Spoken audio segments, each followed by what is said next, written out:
حدثنا مسدد قال حدثنا حماد عن ثابت عن أنس أن النبي صلى الله عليه وسلم دعا بإناء من ماء فأتي بقدح رحراح فيه شيء من ماء فوضع أصابعه فيه.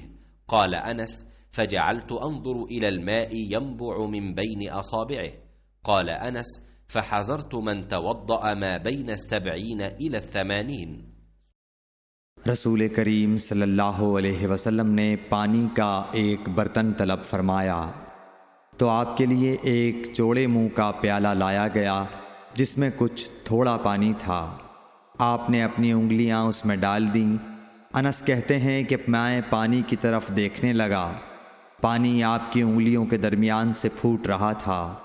अनस कहते हैं कि उस एक प्याला पानी से जिन लोगों ने वज़ू किया वो 70 से 80 तक थे। सही बुखारी।